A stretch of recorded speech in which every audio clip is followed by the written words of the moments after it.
Right, so hello everyone. Welcome back to the second colloquium on the metaphysics and semantics of fiction. And right now we're going to have Professor Julia Langkau's presentation.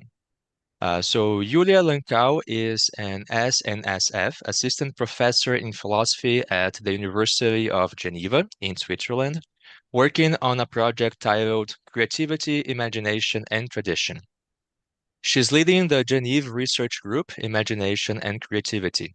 And she's also a member of THUMOS, the Genevan research group on emotions, values, and norms, and of CISA, I hope the pronunciation is correct, the Swiss Center for Affective Sciences. She has edited important books such as the forthcoming The Oxford Handbook of Philosophy of Imagination and Creativity with Amy Kind, and Philosophy of Fiction, Imagination and Cognition with Patrick Engish in 2022. And she has published relevant papers like her 2019 Thought Experiments from Fiction. Today, Professor Langkau is going to deliver the conference Fiction, Truth, and Literariness. So, Julia, thank you very much for accepting our invitation. It is an honor to have you here. Yeah. Thank you very much for putting this together and for inviting me to speak here. I'm very much looking forward to the discussion in particular. So I'm going to talk about fiction, truth, and literariness. That's the title I submitted. A little bit of refined title would be imaginative freedom and epistemic constraints in the context of literary text. And I really think that my talk nicely fits in with some of what we've already discussed in this colloquium. So I'm curious to hear how you see the connections or how you think about it. Here's the plan. First, I will talk a little bit about imagination, fiction, and literariness. Then I will talk about the creative reader, and finally about literariness and empathy. And here you see how this links to the title that is more refined. So I'm going to talk about the freedom in our imaginative engagement with literary text, but then also about the constraints that some text put on our imagining and generally on our engagement with text. But before I get to the first point, I want to say something more introductory. So to understand a novel, the reader clearly has to reconstruct the story or the story world created by the author. So they need to figure out what is the case or what is true in the story world.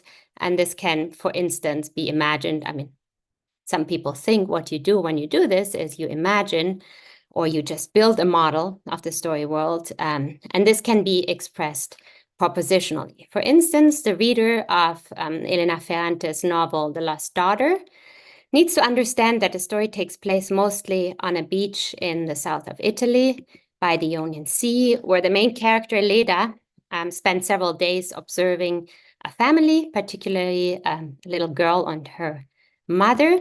So Leda's observations, how she watches this little family and the extended family, trigger thoughts about her own motherhood. And over the summer, her memories of her own motherhood and this story that she observes, or these characters these people that she observes, kind of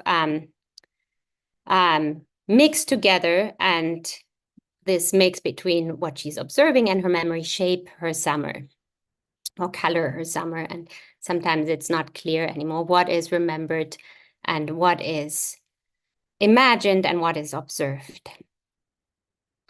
But in order to understand a novel such as this one, we also have to engage in a different way. I think we have to engage with the fiction in a richer way, in particular with literary fiction, so with novels. And this is an imaginatively and affectively rich activity. So it's quite plausible to say that the reader of The Lost Daughter doesn't fully get the novel, doesn't fully grasp the novel. I don't want to say understand, and you will see why, but fully gets the point of the novel if all they do is reconstruct what is the case in the story world. So they also need to imagine somehow phenomenally or experientially. I will explain these terms here. So what is phenomenal and what is experiential imagining? phenomenal imagining, I will call sensory content, so the involvement of sensory content, either of the external or the internal senses. So the external senses would be visual, auditory, gustatory, tactile, etc. And the internal would be such as pain, movement, effort, and so on. And this is what I call phenomenal imagining. It's a little bit thinner than what I call experiential imagining. Those would be complex states and processes of imagining what it is like to experience a particular situation. And this experiential imagining is thicker because it can be multimodal, and it's often accompanied by feelings or emotions, and sometimes by embodied states. So I will argue that with respect to this kind of engagement, the reader of a novel enjoys much more liberty than on the propositional level. For instance, in order to understand The Lost Daughter, the reader has to imagine the main character in Italy, right? The reader gets it wrong if they imagine that Leda, the main character, spends her days on a beach in Greece. However, how we imagine non-propositionally depends on our previous experiences, our personality, the context. So I might as well imagine her phenomenally or experientially on a beach in Greece. And that, I will argue, is fine, or even stronger, it is required in my case. And these are the normative consequences. So I don't want to just say, when I read this novel, I imagine Leda on a beach in Greece. I want to say this is what I actually should do. So here's the thesis: the versatility in phenomenal and experiential imagining, and I will say much more about this, comes with a normatively relevant liberty. And here's a challenge that you may have guessed already. So some fiction may as require exactly not to do that. And those, sorry, I say fiction, but I mean novels. And these are historically accurate fictions, novels, socially or historically relevant fictions, or nonfictions, so literary text. And this is really what I will focus on in this talk, is literary text. So I may accidentally sometimes say fiction. I hope it doesn't happen, because I really mean literary text, because I think the important crucial feature is literariness, as you will see.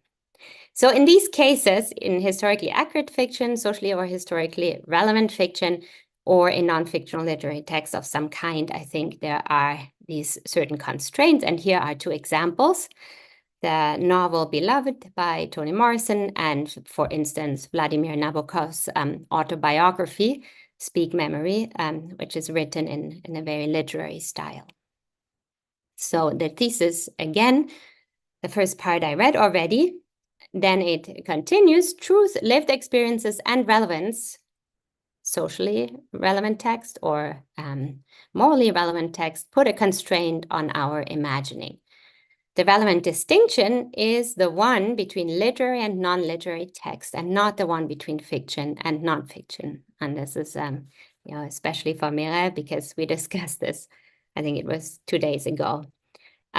Is the relevant distinction really between fiction and non-fiction? Do we really mean fiction, or do we mean literary text? And today I really mostly mean literary text. So here's my overview again. And I will start with saying a little bit about imagination, fiction, and literariness. So ever since this famous work has been presented to us, the notion of imagination became really relevant with respect to our engagement with fiction.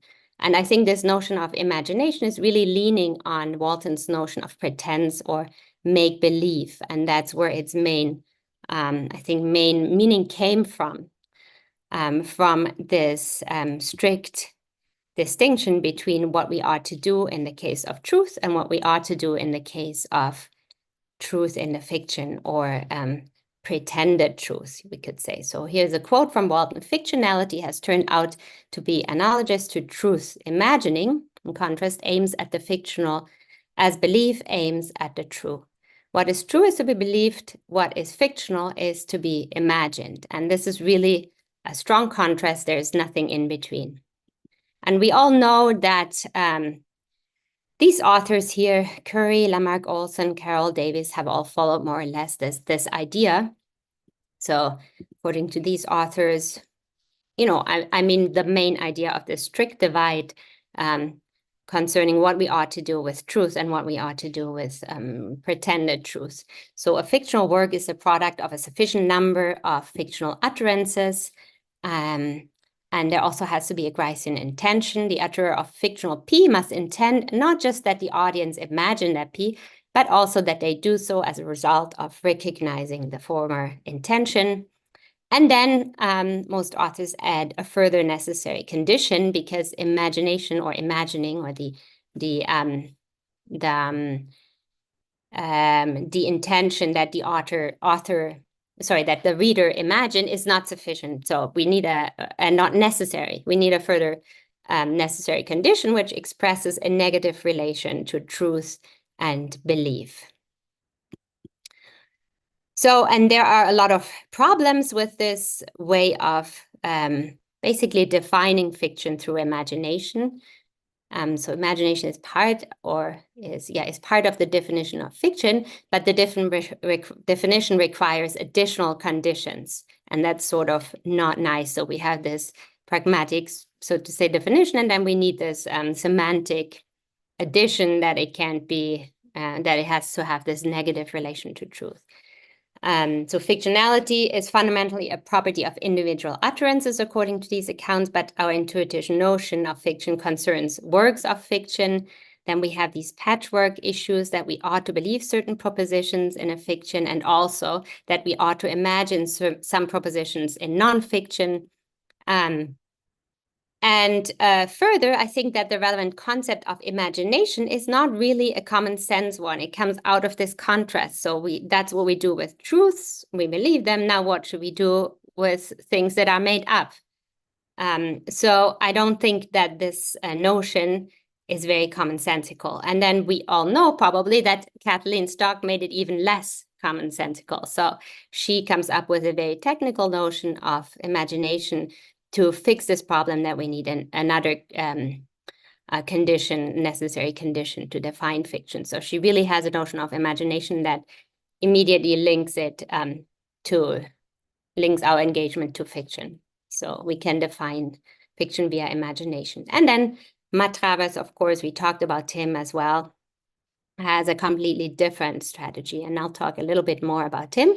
So he thinks the distinction between fiction and nonfiction does not correspond to any functional difference in our mental states.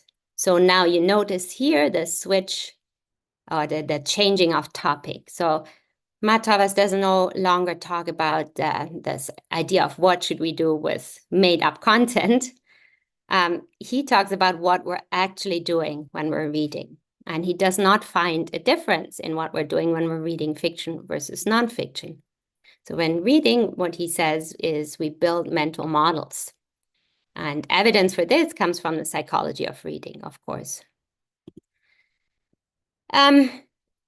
He thinks, just to add, there's a different distinction. One between representations and confrontations is more basic and corresponds to our respective mental states. But we might want to say, what is with this intuition that maybe I haven't emphasized sufficiently, but I do think that there is this basic intuition that there is something about our engagement with novels that is different from our engagement with other texts, and that this is somehow linked to the imagination. So to the very least, we might want to say there's something different in how we engage with fiction as opposed to how we engage with nonfiction. Something is different, or let's say novels, as I think. So what exactly, we could ask, is this intuition about? Could try to explain it differently, or try to explain it away, of course. Is it really about imagination, or is it maybe about our reading experience more generally? And now I will present to you 3 attempts of explaining this intuition, or this impression that reading novels is somehow different. So one is from Eileen John. She says, the idea is that works of fiction are free to ignore the project of truth-telling. I think we can and generally do use the fidelity constraint as a necessary condition for fiction. A work is fictional only if it's not subject to the fidelity constraint. So she tries to rescue this distinction between fiction and nonfiction on the experiential level. Oh, this should not be here, but it doesn't matter. So she says that the lapsing of this fidelity constraint has the following consequences for our reading experience. We experience the characters as representing or symbolizing something. We enjoy learning things about the story without any purpose. And most importantly, we enjoy judgmental freedom. So most importantly for us here. So she says no real individuals will be insulted or misjudged, and no one's actual conception of self-worth will be undermined or ignored if, for instance, we do not like a really lovable character, a character that's supposed to be positive, yet we just happen to not like that character. It's okay because, you know, and we can have the most impolite thoughts about this character because there is nobody behind this character. Nobody is getting hurt. So she thinks these are three. She doesn't think these are necessary conditions, but these are three things that shape our experience of reading fiction as opposed to nonfiction. So she really literally wants to save this intuition, wants to give a different explanation.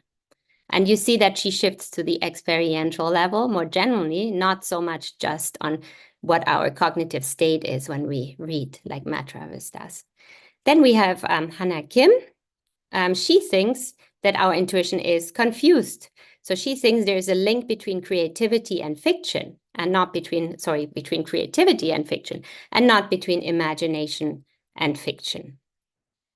And she thinks the relevant aspect of creativity is fabrication. So, in order for something to be fiction, some element of it needs to be fabricated, or expected at least to be fabricated. And the assumed confusion in our intuition, which again consists in linking fiction with imagination rather than with creativity, can be explained by the tight link between creativity and imagination. Imaginative and creative are actually often used synonymously, she says. So here we have a slight reinterpretation of this intuition. You know, because these notions are so close together, we are a bit confused. Now, I have argued together with Magdalena Balzarak-Jackson that both the scope of imagination and the scope of fiction need to be restricted, and then we can save this intuition. But of course, by saving the intuition, I mean taking the content into account, taking it to be relevant for our theories. So we argue that competent engagement with literary fiction normatively requires the use of phenomenal and/or experiential imagination. So, but what is, here we have it, literary fiction. So we have to define what literariness is. And this is notoriously hard to define because it occurs or can occur on three different levels. So we can have it on the syntactic level. We can have stylistic or expressive means such as repetition, well, those maybe are semantic, certain structure of the text. And then we can have it on the semantic level. We can have metaphors or comparisons, or we can have certain kind of content. And we also can have contextual aspects. So, for instance, instructions on how the reader should engage with a certain text. So in a certain context, something may be literature, whereas in a different context, it's not. Now I'll give you an example.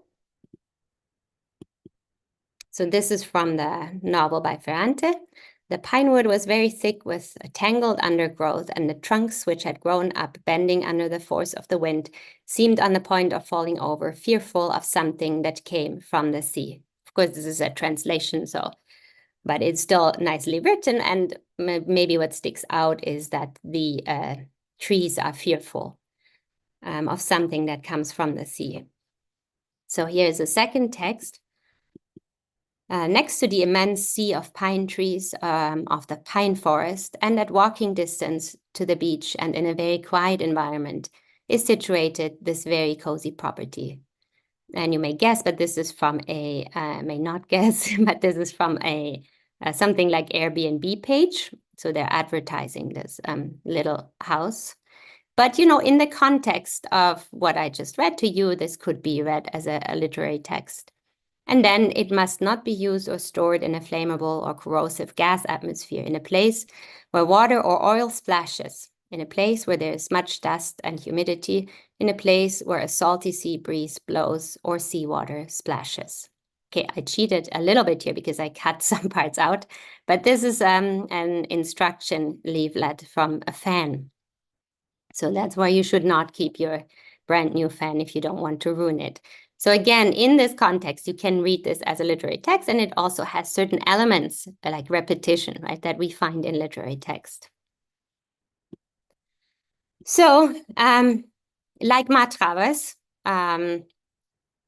I no longer think that the distinction between fiction and nonfiction is crucial, at least not for explaining our initial intuition. And this intuition, I should emphasize again, is this intuition that there's something special about reading novels, or as it was before, fiction. But I don't think it's fiction. Instead, literariness determines how we ought to engage with a text. And we saw that Kim says that creativity plays a role in explaining our intuition. I agree with her on this part. I just have a different idea of how it plays a role. John thinks we should focus on the experiential level. I agree with her as well. Except I think it does not have to do with fiction. It has nothing to do with the lapsing of the fidelity constraint. And I have argued together with Baltazar Jackson that the richer forms of imaginations are relevant, except when we wrote this paper, we thought it was about fiction, and I no longer think that. Yeah, and then some fiction and some literary nonfiction put a constraint on the author and the reader, and this has to do with the limitation of the creativity element, I think. So I will now move to the creative reader and what has been said about this in the literature. So Carroll notes, in line with Collingwood, that in the Western tradition, focus on the creative artist has caused neglect of the audience's creative share in making the fictional artwork function. In contrast, Carroll believes, so this is Noel Carroll, of course, Carroll believes that any fiction requires some active input from the reader, but of course, what the reader imagines is largely determined by the fiction. The artist guides the audience's deployment of their imaginations, mandating certain forms of engagement and not others.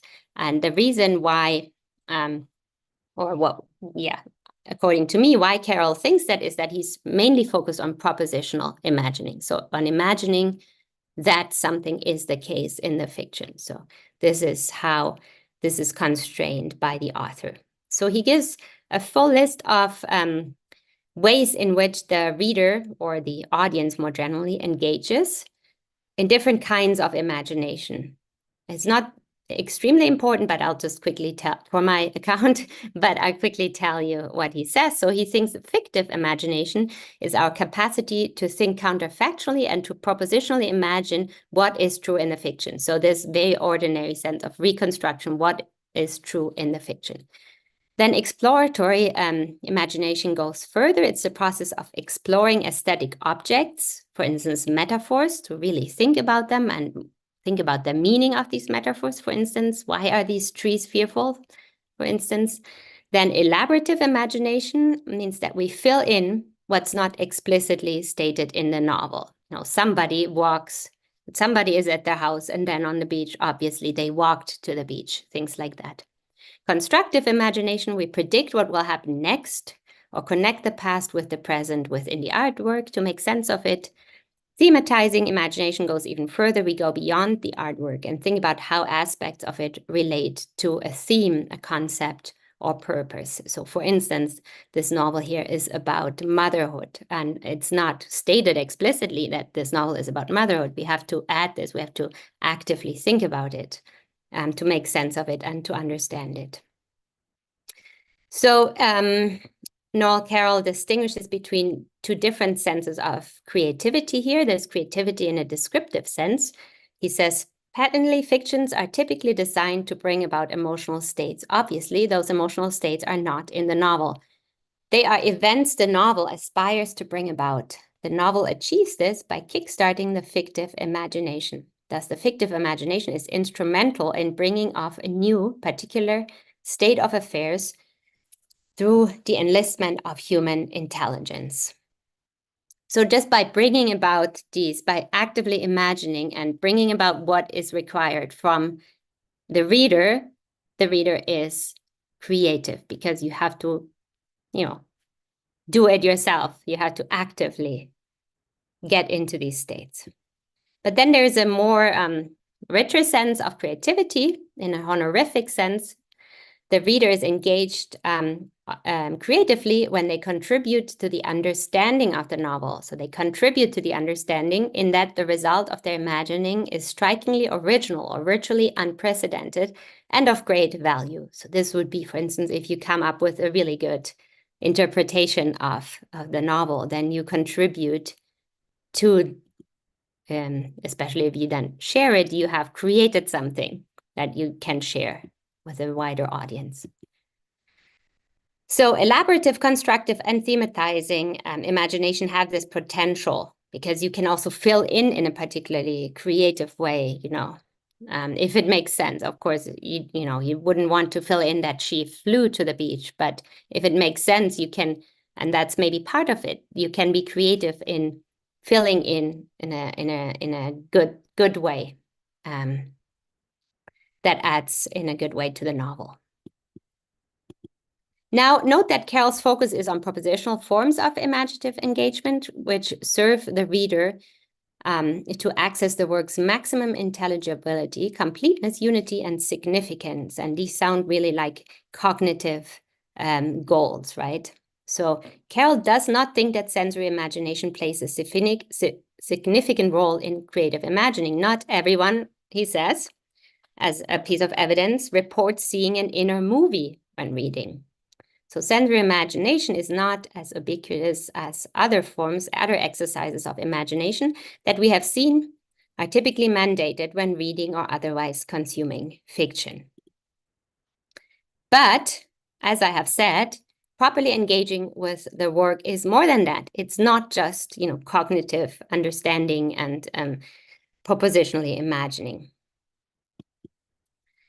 So filling in the gaps by phenomenally and experientially imagining is necessary for the reader to fully grasp the literary work of fiction. This is what Magdalena and I have argued.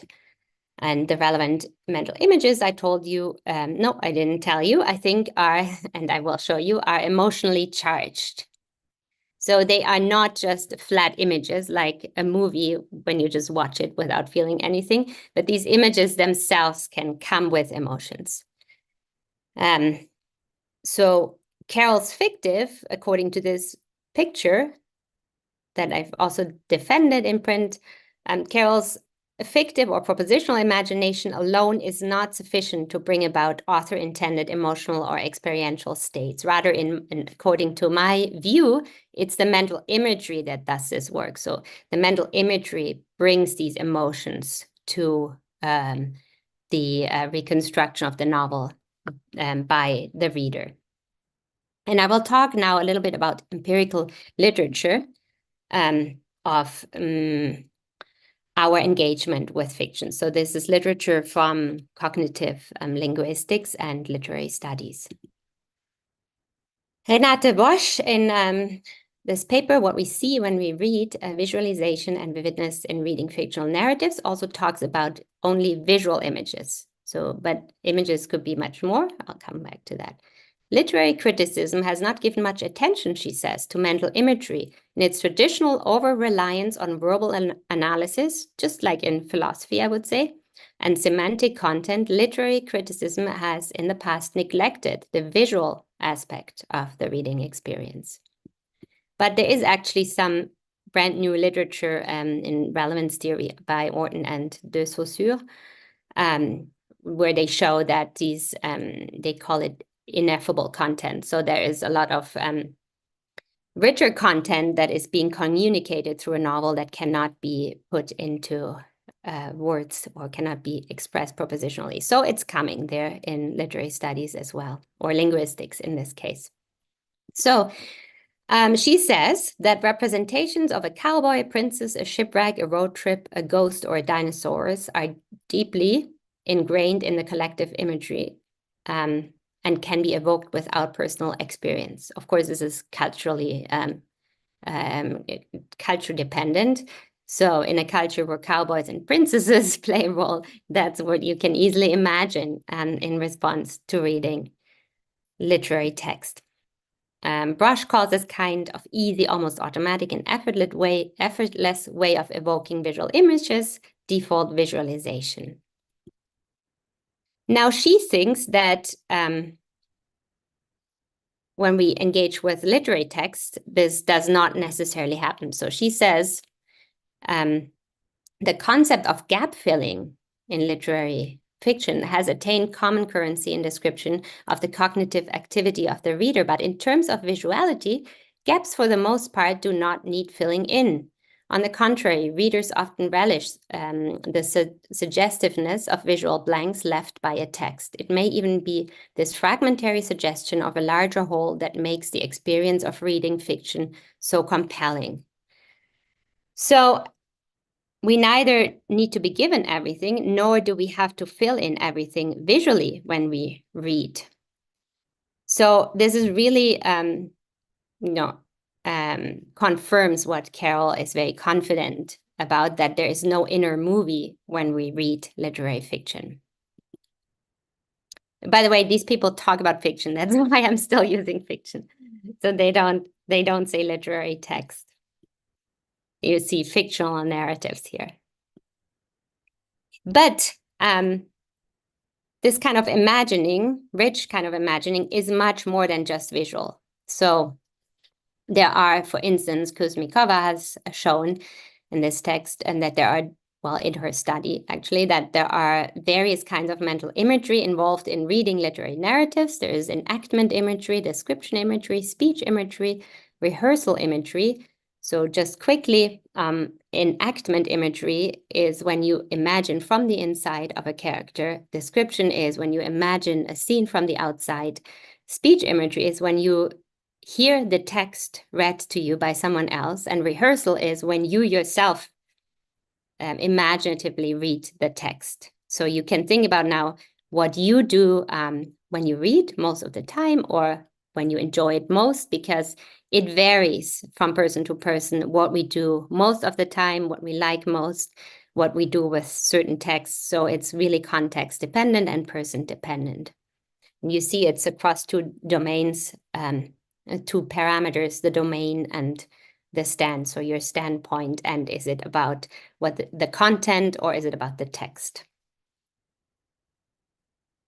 And this mental imagery, she argues, is, of course, emotionally charged. Again, her study suggests that this is very dependent on the reader, the text, and the situation. I will come back to the text and the situation. I think it's quite obvious that it depends on the reader how we imagine, because we have different kinds of experiences, various different individual reactions to mental images, depending on our experiences in the world, and so on. So I will talk more a little bit about the text and the situation. So that means that while two people read the same fiction, they don't necessarily, at least, share the same experiential imaginings. So a little bit about the text. There's this phenomenon of foregrounding known in the literature. The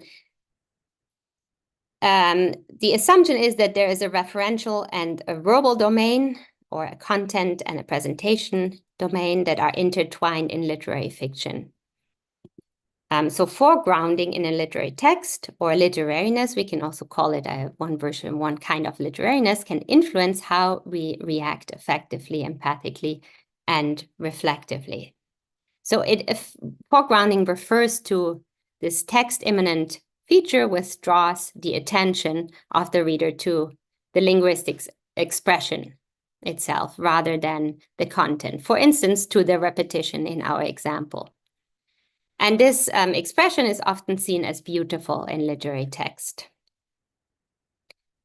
And now, I said literariness can also occur in the content or in the context, and that can also be it can also be found on these levels, but maybe it's easiest to understand on the level of the text for now. So one way in which this can play a role is when it comes to our emotional reaction to a literary text. So we can either have feelings towards the beauty, for instance, of the text, or we can have feelings towards the content. So texts which show a higher level of foregrounding or literariness plausibly evoke more of these feelings about the text, aesthetic feelings, while texts with a lower level of literariness evoke more narrative feelings. And did I show you this? No, sorry, quick. Yeah. Koopman says, it's a Dutch name actually, speaking of names. Koopman says that both could support one another, which is suggested by some literature, but it could also be in conflict. So the empirical evidence concerning the relation between literariness and the involvement of aesthetic feelings versus narrative feelings is actually inconclusive. She says we can't yet know, I'm sorry. We can't yet know how the two of them really influence each other. And it could also be sometimes the one, sometimes the other. And we see this nicely expressed in quote by Nussbaum. She says, is this it? I'm sorry. No, that's not it. I'm sorry. So here is I think I'll have a quote later where this is shown. But what Nussbaum says here is related to the context. So I told you it's quite plausible that it's subject dependent, what we imagine, phenomenally and experientially. It's depending on the text, and it also depends on the context. So I'll read this to you.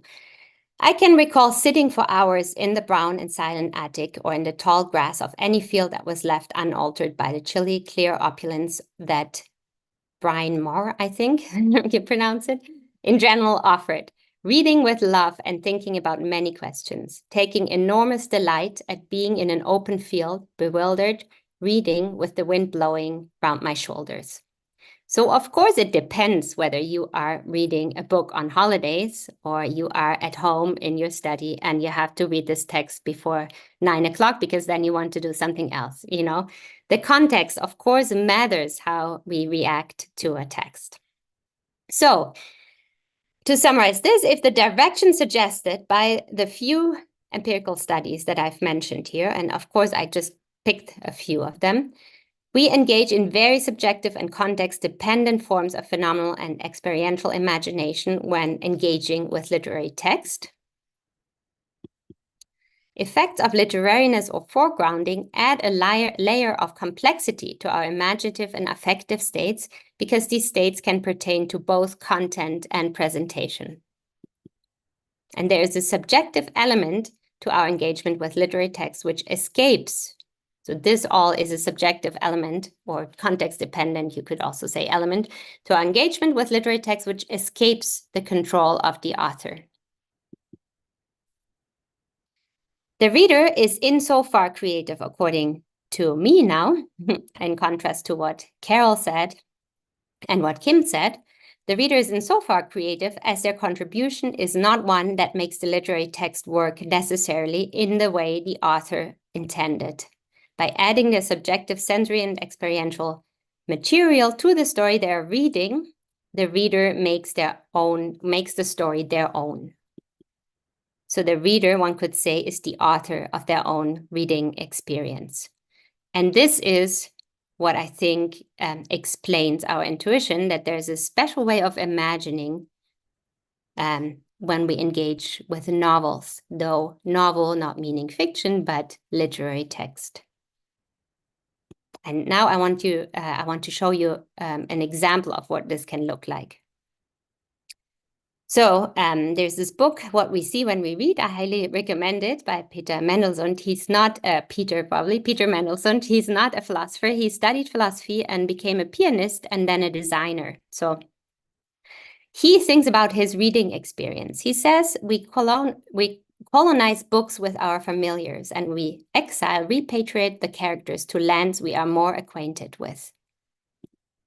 So when we want to co-create, we read. We want to participate, and we want ownership. We would rather have sketches than verisimilitude, because the sketches, at least, are ours.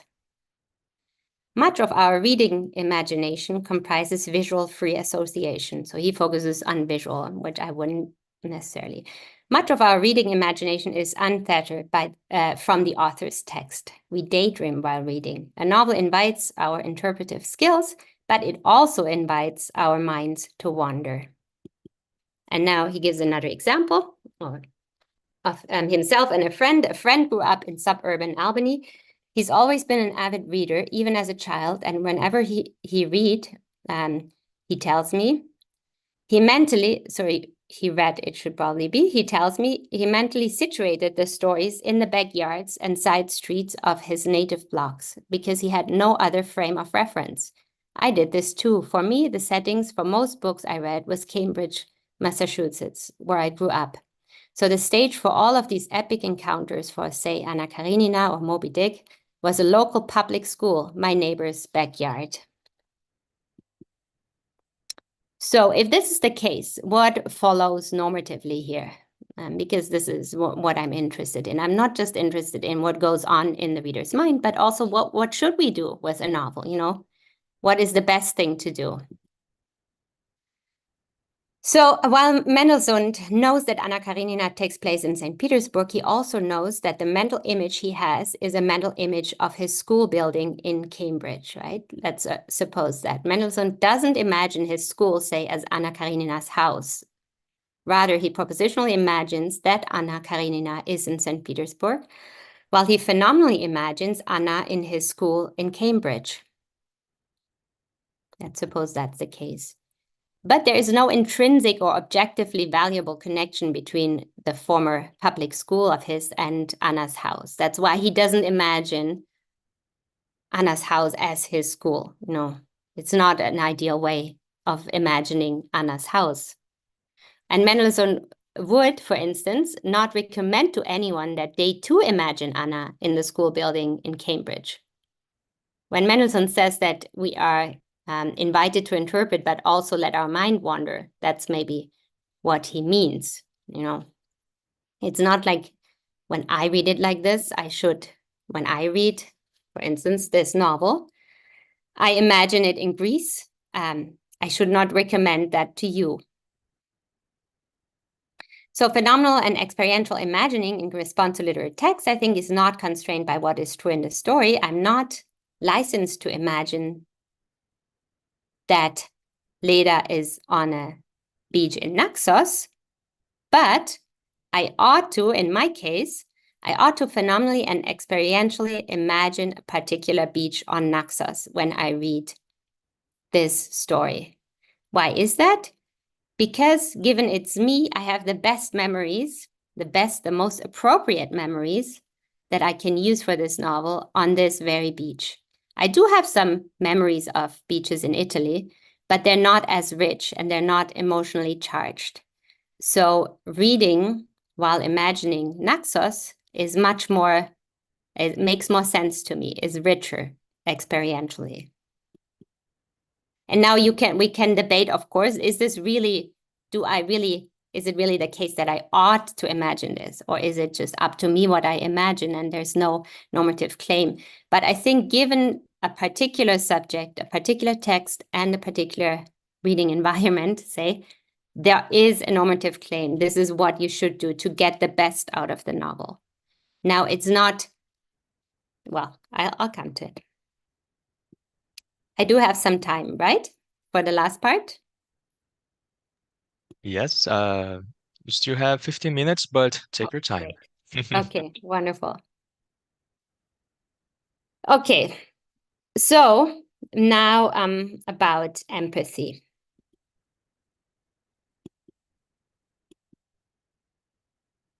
I have said that historically accurate fiction, socially or morally relevant fiction, and non-fictional literary text may pose a challenge to this idea. But philosophers and psychologists have emphasized the potential of literary fiction to teach us new perspectives and to help us understand people who are much different from us. For instance, in Nussbaum, and as we heard yesterday, also psychologists think that way. For instance, Keith Oatley.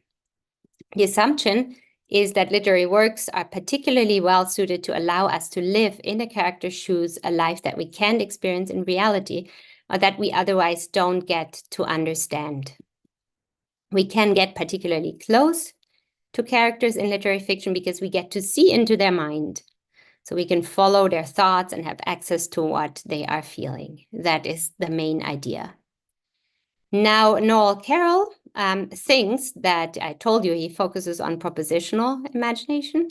He thinks that we actually don't really empathize with often with fictional characters. He says, since most often the characters tell us outright what they intend, desire, plan, believe, fear, and so forth, we have no call to simulate in those cases, which is sort of plausible, right? If you get all the information, why should you also empathize? I'll say more about what I mean by empathize. In his case, he thinks, why should we simulate their mental state? We already know it propositionally. There's no work to do anymore.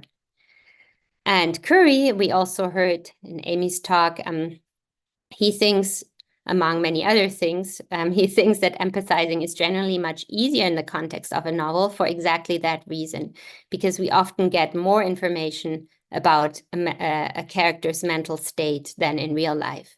And maybe because it's so easy, he thinks that's one reason why it could be harmful, because then we don't try in real life, because we don't have access to all this information. Now, I have argued that the evidence we get for the character's mental state is just much different. You know, we have to understand literary means of expression, for instance, and we have to get into the right state using these literary means of expression. And in real life, we have to, for instance, read the body language of a person.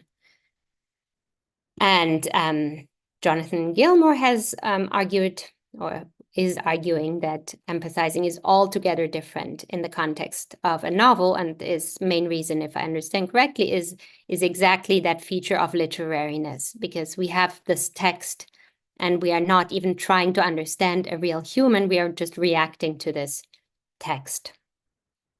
And that's why he thinks that we shouldn't try to learn how to empathize from novels, because it's a completely different activity.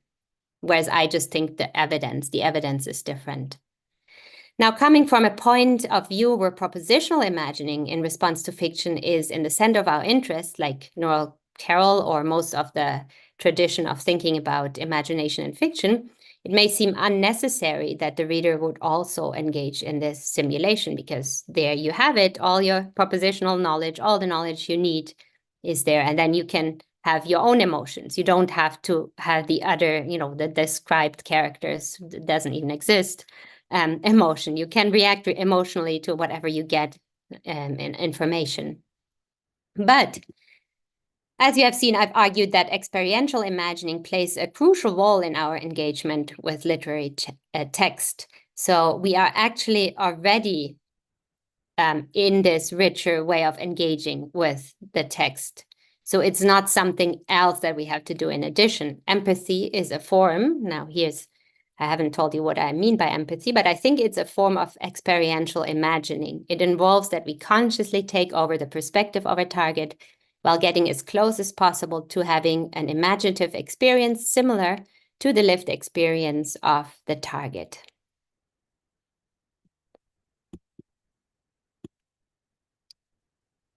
So we heard a lot about learning, and these authors are also motivated by the idea that we need to learn from these works to empathize in real life. That's the whole point, because in the end, we want to empathize with real people, right? But I think in some cases of literary text, it's really about empathizing for its own sake. It's not even required that we learn anything for real life. So Ferrante's novel, for instance, explores the theme of motherhood from one specific perspective.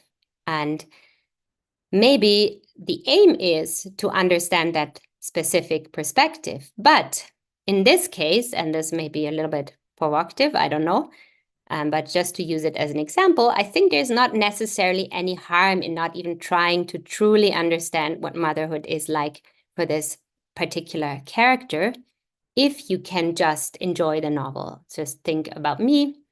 Let's say I'm happy with the kind of mother I am. I don't need to understand other forms of motherhood. I just really enjoy it because and it's fictional, it's not true, but I really enjoy it because it takes place on a beach and it just reminds me of my childhood beach, Naxos, where I spent my childhood, or a lot of summers in my childhood. And these memories are just so enjoyable, and reading this fiction connects me back to my childhood. I think there is nothing at all wrong with this. And, we have this in a discussion of deviant emotions, or, for instance, empathy with the devil, things like that.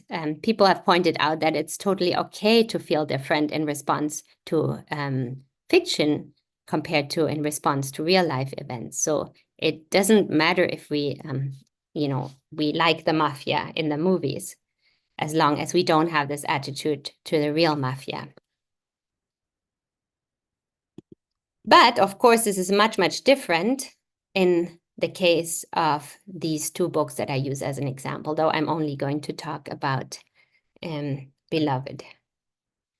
So some people's or characters' experience is socially, historically, or morally relevant, and in these cases, it seems that it's morally relevant to at least try to understand, and whether we can or not fully understand is another question that I can't discuss here.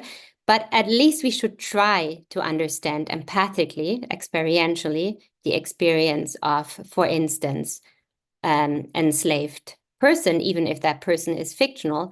Like in this case, this is a fictional person, but of course the experience is based on historically correct facts. So here is a quote: "The splash of water," so this is from the experience of the main character who was enslaved. "The splash of water, the sight of her shoes and stockings awry on the path where she had flung them. Or her boy, the dog, lapping in the puddle near her feet. And suddenly there was Sweet Home." Sweet Home is the farm on which the main character was enslaved.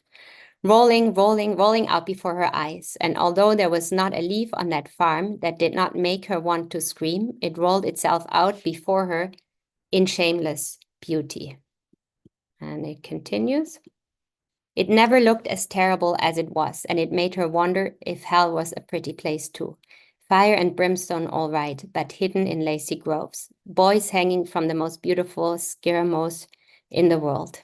It shamed her, remembering the wonderful sowing trees rather than the boys. Try as she might to make it otherwise. The sycamores beat out the children every time, and she could not forgive her memory for that."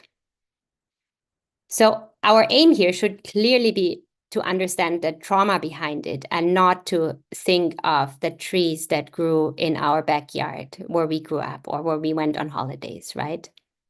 And we shouldn't think, oh yeah, I do that too. I always imagine I remember the positive things, or this reminds me of my childhood. No, we should actually, and this is work, try hard to understand that the reason for how this character remembers is the trauma behind what she experienced. Of course, there is more context to help us with that.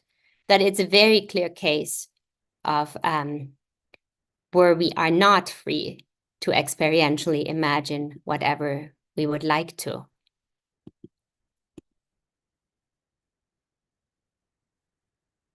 Ah, yeah, here is that quote that I expected earlier by Nussbaum.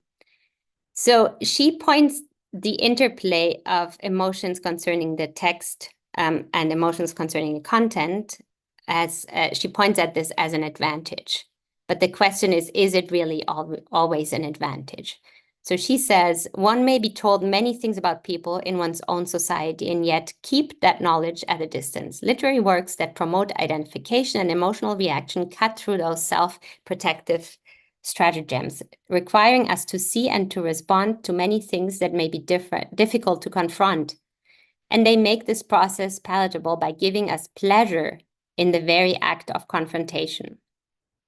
So see here, she says that, the good thing is that we don't have to suffer through trying to understand these people. But maybe that is not always good. Maybe this kind of, the description here of the pretty trees and the pretty nature are actually, for some readers, a distraction, maybe a danger, and leading us astray in our attempt to really truly understand the experience.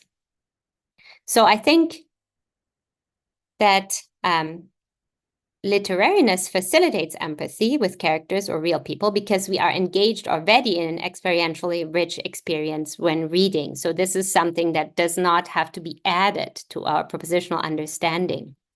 But the author and the reader have a certain responsibility to aim to reconstruct the relevant experience. The author has a responsibility to attempt to make use of aesthetic feelings in order to support the reader's imagining of the experience they are aiming at. And I didn't say this is not the case in the quote I gave. I didn't mean to say that. But without further context, that the trauma behind it is not really visible. But of course, there is more context. And similarly, the reader has a responsibility to reconstruct the experience accordingly, that is to aim at the described experience.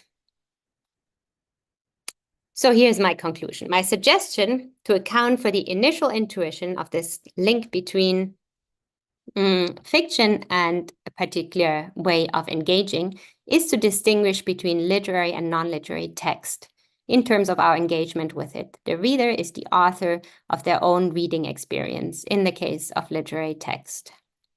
Non-fictional literary texts and some morally, socially, or historically relevant literary fiction put a constraint on creative imagining, which requires us to empathically reconstruct as truthfully as possible a lived experience. This constraint comes with a responsibility of the author and the reader. And whether such a constraint applies or not is, I haven't said much about this, but is to a large degree a matter of context. If you read about medieval torture instruments, maybe that is, for instance, temporarily so far away that it's not relevant in our current context, but maybe it is because maybe something similar still exists in our vicinity. So it really depends on the context whether you have this responsibility, I think, as a reader. So that was it. Thank you very much. Here are some very small references. Excellent. Thank you very much, Julian. So we have 30 minutes for the discussion. So if you would like to ask a question, please raise your hand. You can use the react button down here. There's the option for raise hand.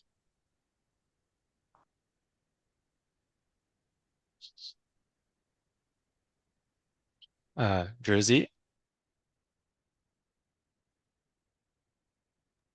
Thank you, Julia. This has been great. I've gotten many insights out of your talk, and it was very helpful for the stuff that I'm working on right now as well. Nice.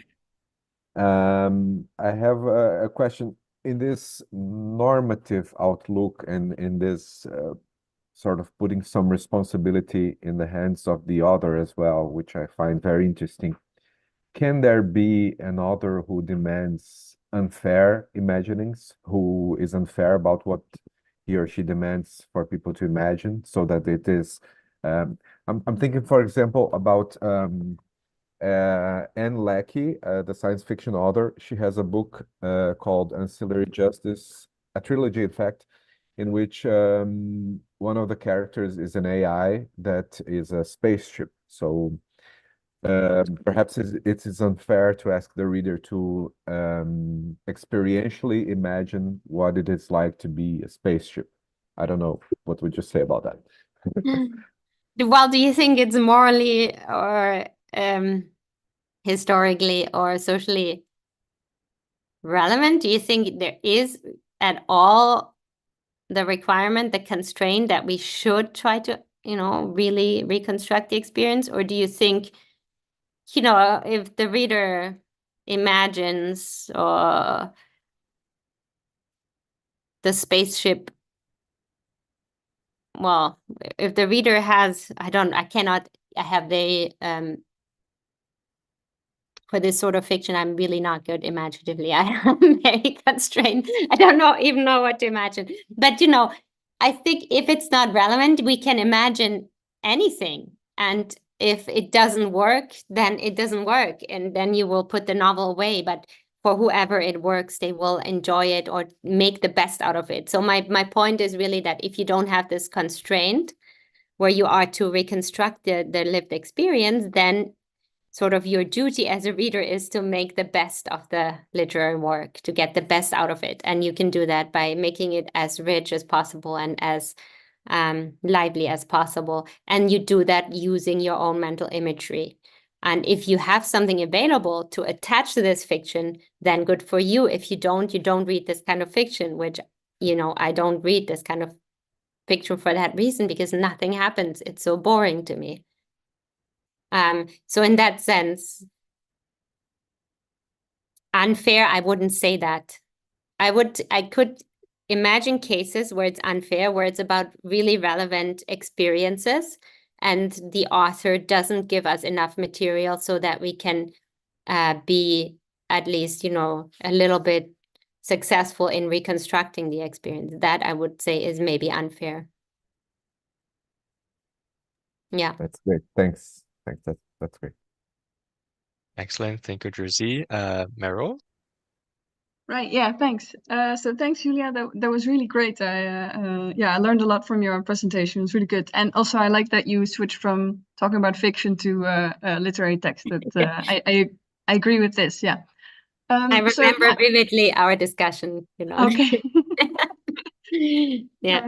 Right. So I was wondering whether it is really impossible to have a non-experiential response to literary text that is still appropriate. So I'm thinking of maybe a bit of a weird scenario, but what if you have an author that themselves is really bad at experiential imagination? Maybe they have some cognitive deficiency, or maybe they are writing the story from the point of view of an AI. So Jersey's comment just made me think of that, right? So then you have a narrative and the text is sort of designed and intended to give the reader an impression of what it's like to think and to experience things in this way. Just like propositional thoughts or whatever. I don't know whether that's even possible.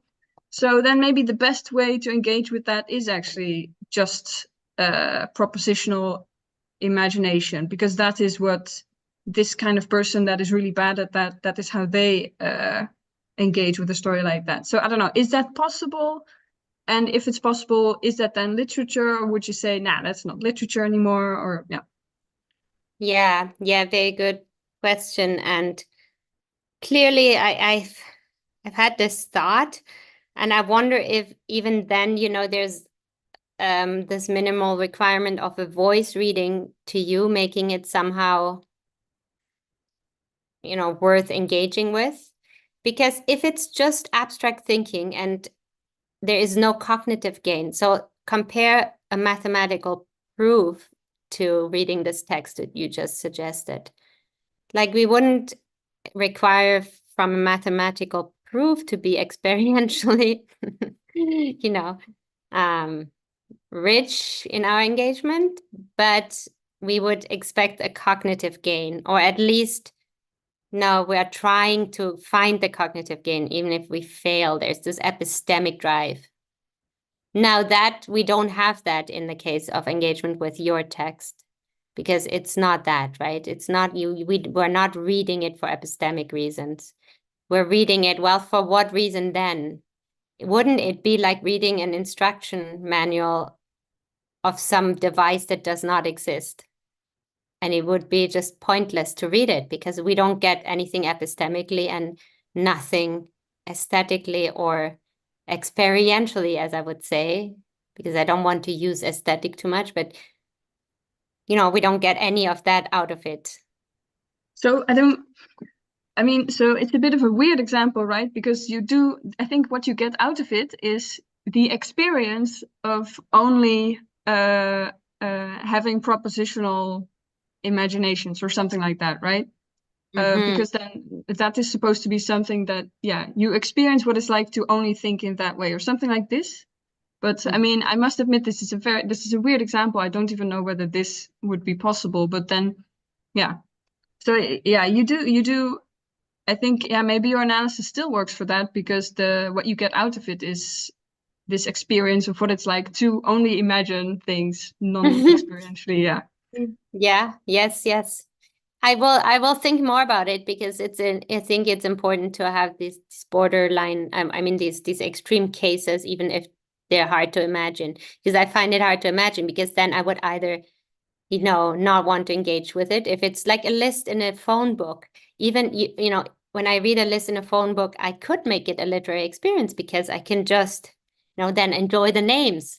And wouldn't I, in the case of your text, then, focus on the structure of the sentences, or I don't know, and then somehow get something experiential out of it. But I'll think about it. Thank you very much. Excellent. Thank you, Meryl. Simon? Thanks, but didn't you have your hand up first, Italo? Don't worry about that. As a host, I'm letting everybody ask questions first. That's very thoughtful of you. So thanks, Julia. That was very interesting. This is a kind of boring question and not one I would usually ask, but I'm worried about vagueness.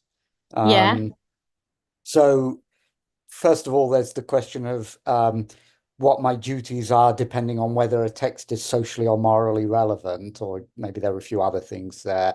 But isn't that going to be hopelessly vague about when a text is socially or morally relevant? And secondly, I'm worried about literariness, because again, duties are different depending on whether a text is literary or not. But what makes a text literary? You said the dimensions it can be measured in, but what does it have to do in those dimensions to be literary? And isn't that going to be very vague? So won't it be vague what my duties are? Yes. I wouldn't say it's, well, maybe it's the same. Maybe you call it vague and I say it's context dependent. And maybe context is always vague. I don't think they're the same, actually. I think even for a given context, it might be vague what has to be the case for something to be morally or socially relevant. Yeah. Yeah, thank you. So the literariness, I'll say something later, but let me think quickly about them. It could even depend on the subject, what is relevant, because maybe I understand already enough what it's like to be a mother, but maybe somebody else doesn't. And this leads to constant conflicts. And then this other person maybe should, try to really use this fiction to understand what it's like to be in a situation they don't understand. And because this constantly leads to conflicts, for instance.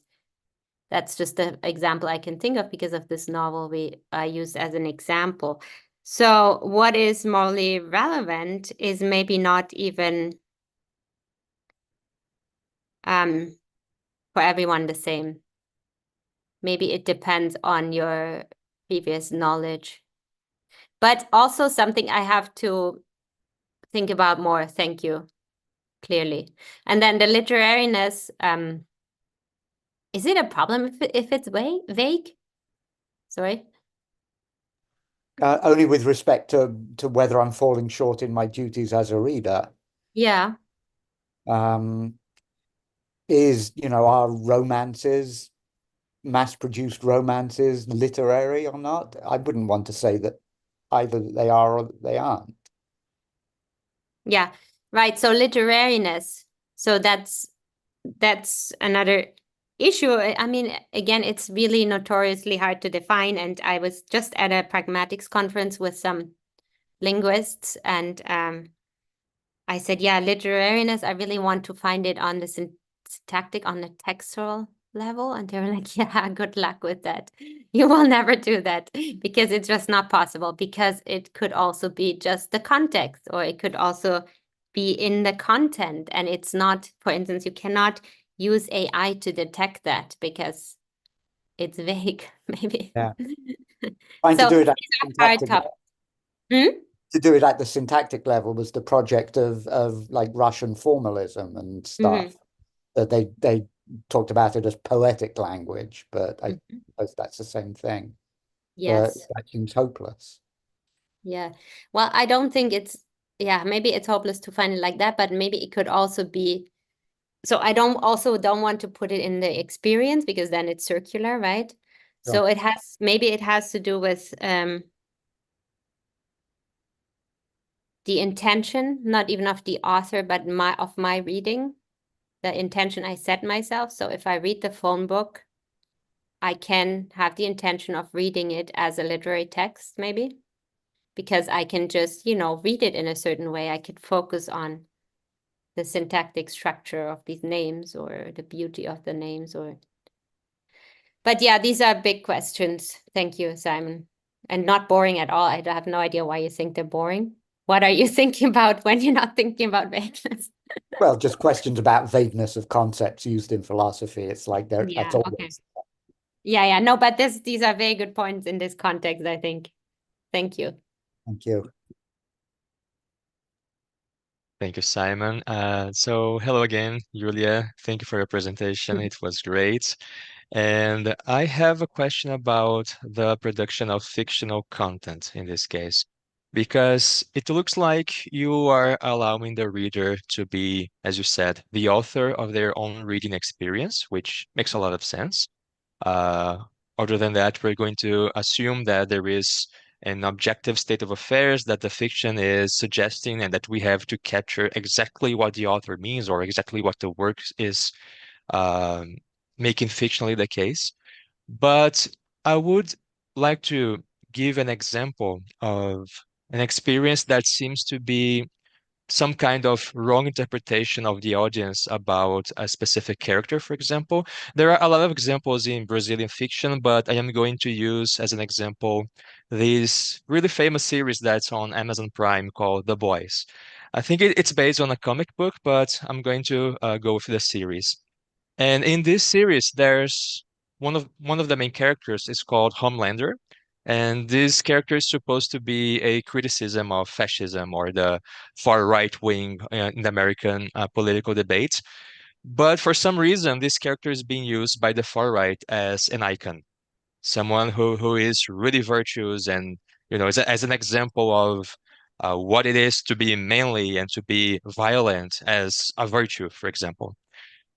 Where am I supposed to draw the line and say that people who interpret Homelander as someone who we should follow got everything wrong about the series, and you're not allowed, or you're not supposed to think that that's the case according to the story and outside of the story? So again, I totally agree with you that the reader has this freedom to think, to imagine things that are not exactly being prescribed in the story. But again, where I'm supposed to draw the line when it comes to the production of fictional content. And Yeah. thank you very much for your presentation.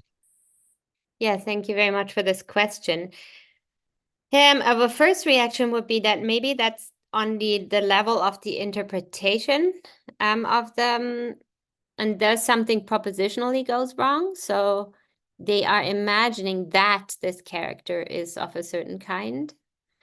It's not, and this is not allowed, right? According to me, you still have to imagine, you have to reconstruct the story propositionally correctly. So at any time in my reading, I know that Leda is on an Italian beach in Italy. Yet, at the same time, I have my favorite childhood beach represented in my experience.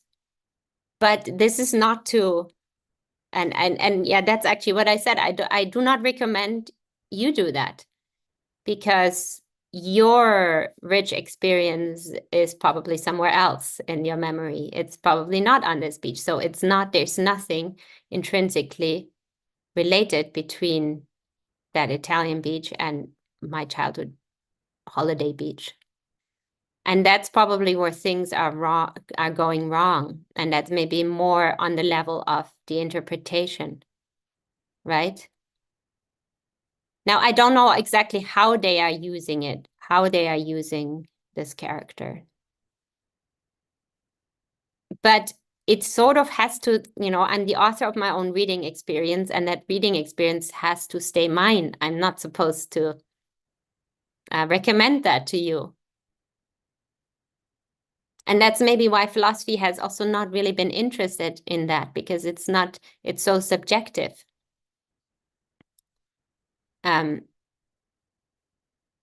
Yeah, and it's strange to say you're not supposed to imagine what I imagine.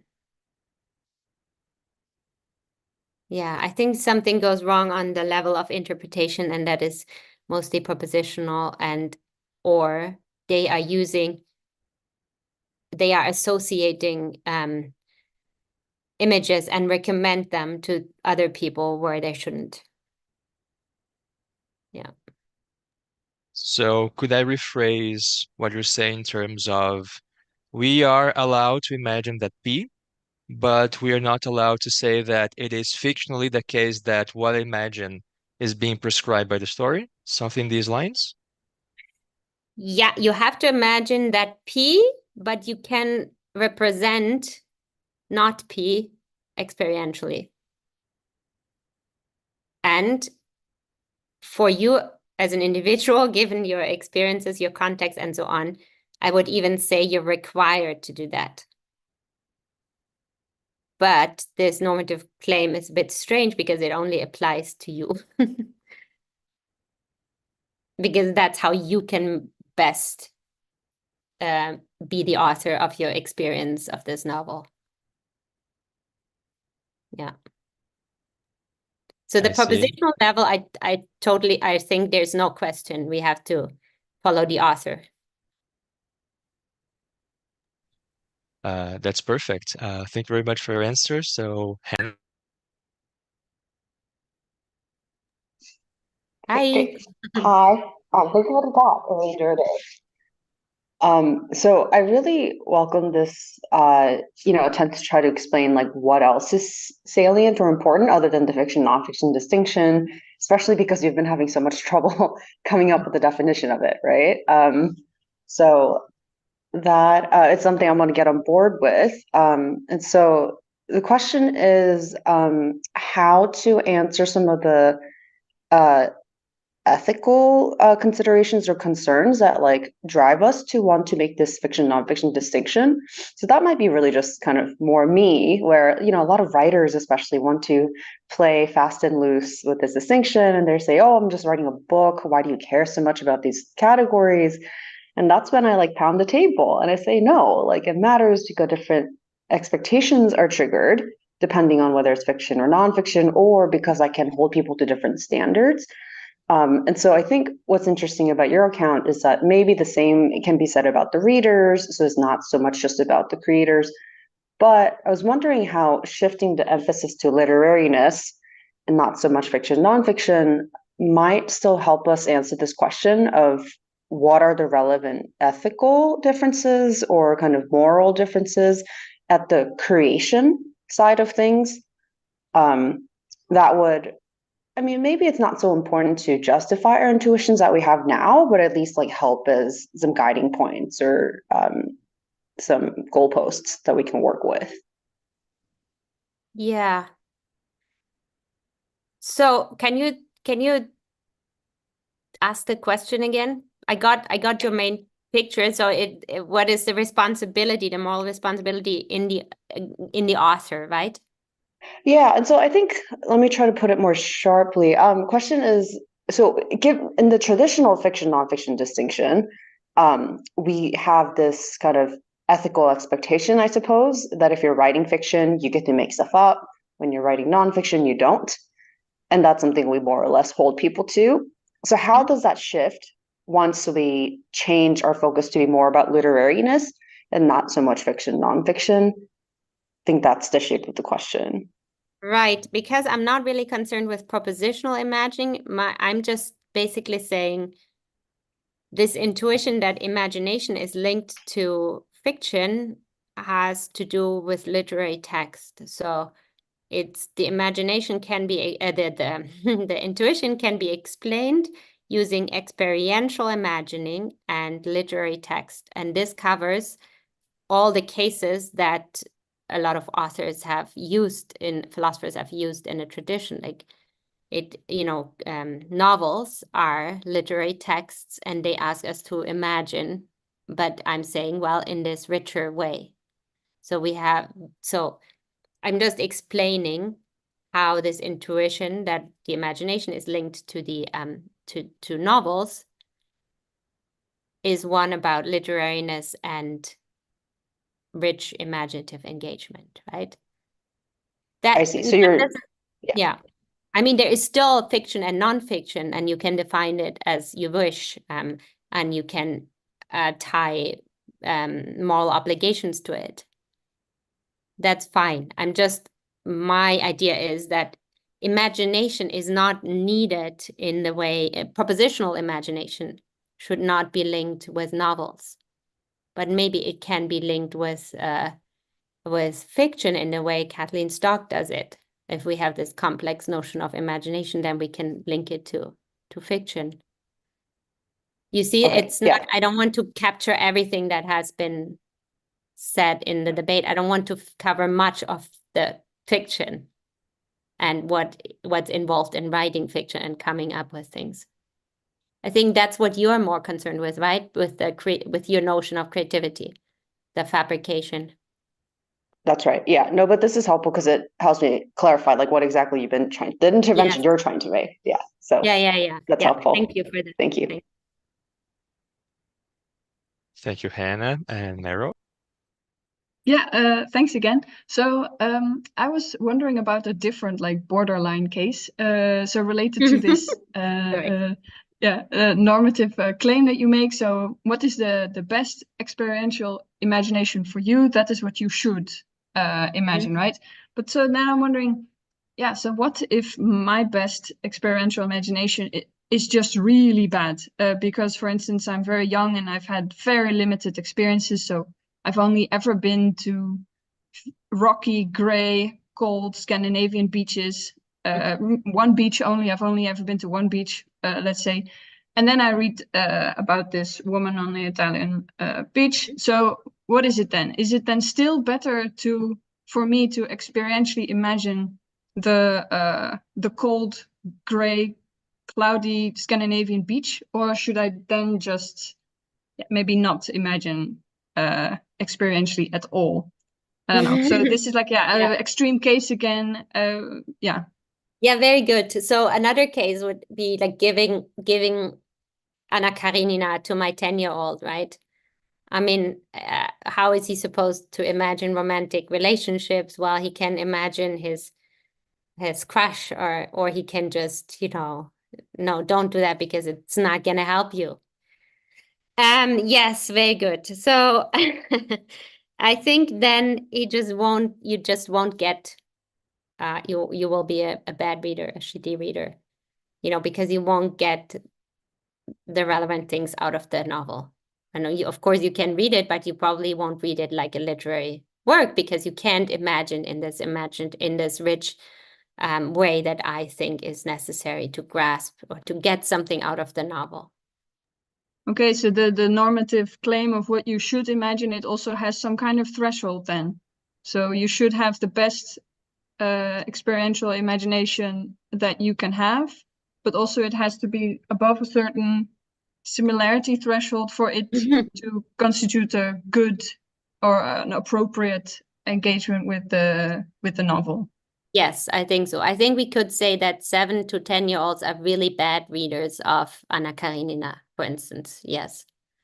Now, the example from Mendelssohn, he imagines Anna Karenina in his high school building. I think that's also a pretty bad way of being the author of his reading experience, right? But I mean, poor him, he's never been anywhere else. So what can you do? That's why I think that, you have to live a lot to be a good imaginer, because you need all this material to be able to have an experience while reading literary text.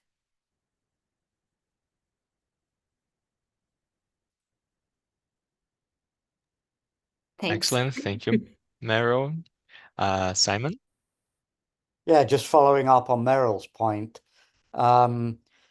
we shouldn't forget that there are probably many different things that experiential imagination is required for in reading a novel. So you might not be able to experientially imagine the beach, but you may be able to experientially imagine, much of the rest of the novel. So you might still be a good reader for it, even if there's some part of it that you don't get.